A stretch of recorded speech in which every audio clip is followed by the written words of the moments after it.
Hello, I'm Ehud Asya, and I would like to talk about the APX 200, a novel pupil dilator, which was designated to provide pupil dilation in cases of small pupil or IFIS. The APX has been inserted through two opposite 19-gauge stab incisions, which is just a little bit larger than the routine side port incisions. The corneal incisions should be done parallel to the iris plane. The APX should be inserted into the anterior chamber until the pivot pin is inside the anterior chamber. And then it is slowly opened about halfway until the distance between the distal tips of the APX is approximately the size of the pupil. The terminal tips should be located behind the iris, and it is usually advisable to position the tips one by one and not the same at the same time. When the tips are on both sides are properly positioned, then slowly release the forceps and allow the device to open up completely. If the tips are not positioned properly, then the procedure is simply repeated using the same designated forceps.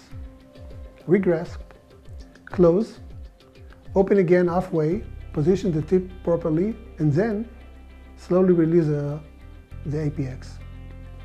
No intraocular manipulations are ever needed using either iris hook or any other instrument to position the APX, either during the insertion or during the removal. There is no need to tilt the incision backwards because the design of the device is such that the tips are bent a little bit down, so the shaft of the expander can be just lying parallel to the iris. Incisions, when they are made opposite to each other, create a quadrangular opening. If we have two, one opposite to the other, it's opened up like this. If the incisions are done a little bit asymmetrical, for example, instead of 3 and 9, it will be 230 and 930. In this case, it is going to create a trapezoidal shape opening. Instead of quadrangular, a trapezoidal shape opening with a wider base facing the surgeon. And this provides much more space for the surgical instruments. It is advisable to inject a cohesive OVD not only into the anterior chamber but also behind the iris and to create a space between the pupillar margin and the lens.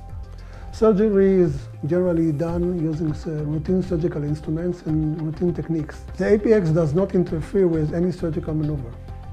Even if the instrument, such as a chopper or iris hook, is overriding an arm of the device, there is no problem and the APX does not interfere with surgery.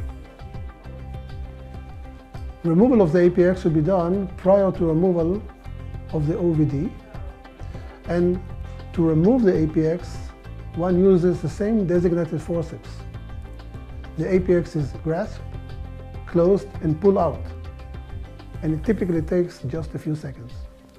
Once again, note that no intraocular manipulations are ever required, either to position the APX or to remove it.